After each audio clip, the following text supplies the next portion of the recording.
Hi everyone, and thanks for tuning in again. Well, moving up through my collection, this time it's again Nintendo time, and the console in question is the NES, the 8-bit wonder, a true classic and one of the most loved consoles of all time for me as well. And you know, well, as is the case with all old games that come in cardboard boxes, you know, I have some that are in terrible condition and lots of that aren't in good condition. Anyway, but that goes with the territory. And you know, when most games are in poor condition, that makes all the mint games all that much more meaningful to the collector. And you know, I don't really mind that the condition isn't mint on all games. You know, that just gives life to the games. Well, let's start. Let's start here. Blades of Steel, one of the few sports games in general that I've liked during my life, and this is really arcadey hockey game, and I'd say that the defining feature here is that when you get into a fight, the loser goes to the penalty box. So that's a nice little touch. Blaster Master, really nice graphics, great music, varied gameplay. This is actually well, I think that this doesn't get the attention it deserves. You really should buy it if you own an NES. Then Castlevania Games 1, 2 and 3. Well, I do prefer the Metroidvania games, you know, the newer games with the more complex structure, but you know, I don't have anything bad to say about these old classics. Essential games for the NES enthusiast. Dr. Mario, still a solid puzzle game. Duck Hunt, one of the all-time classics, especially in the light gun light gun category. You know, I really don't know anyone who's owned an NES that hasn't played Duck Hunt. You know, it's one of those games. Final Fantasy, the first one, you know, it's pretty special that this was translated into English, like so many of the other Final Fantasy games didn't make it to the West. This wasn't released in Europe. This is the American version. Still got all the maps and stuff inside here, but you know, one of the biggest classics there is. High Speed, a pinball game, which is made by Rare, you know, of Donkey Kong Country fame later on. Rare did a lot of games for the NES as well, like Battletoads and stuff like that. This one's actually still, this is new. I found a stash one day at a retailer that still had these, so this is absolutely mint. Kirby's Adventure, quite sun-faded. This one should be red instead of this bleached pink. Kirby's Adventure is it's a technical marvel. You know, there's a lot of stuff going on the screen. It's actually the biggest NES game there is. I believe it's 8 megabits. I know, huge. You know, Kirby's tale starts from this game. Nobody knew what Kirby was before this game, and just for that, this is a classic. Legend of Zelda and Adventure of Link. Well, the first Legend of Zelda was, you know, one of the first non-linear games. It was one of the first games that you could save your progress. You know, it has so much influence even to this day, and a really fun game. You know, Zelda 2 is a great departure in the game. It's really tough.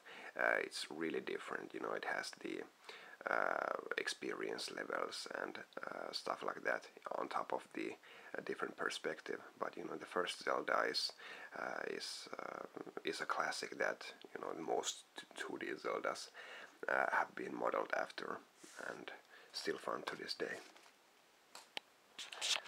Next I have here, let's go to these.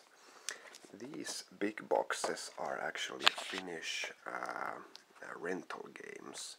You know, they are these big, you know, VHS box lookalikes, but they do have their own places for the cartridges, and they were rented in these.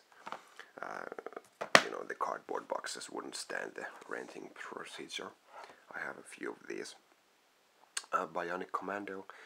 This has nothing to do with the arcade original, but still a fun game on the NES.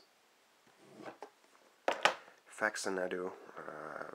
I'd say that this is, you know, this is quite close to Zelda 2 in terms of the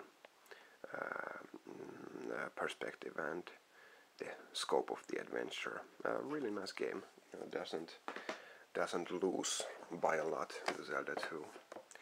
A Gauntlet 2, this really comes to its own when you have the 4-player adapter and 4 controllers and 4 players. Really good fun. Classic arcade action. Gunsmoke. Well, you know, the theme is Wild West, but this is really a shoot 'em up, and a good one at that. It's really it's tightly designed, and the music is fantastic. I really like it. Made by Capcom. And then Shadowgate, one of my all-time favorites on the NES. Nice adventuring, great puzzles, and fantastic music and graphics. It's a must own if you have an NES. Then we have here Mega Man 2, 3, and 4. Now, I am a bad person. I don't have 1, 5, or 6 yet. Of course, I'll buy them. Mega Man games are the, you know, after the Mario games, these are the best games on the console, bar none. Absolutely fantastic action, platforming, the best music ever, especially Mega Man 2. What can I say? You need all 6, period.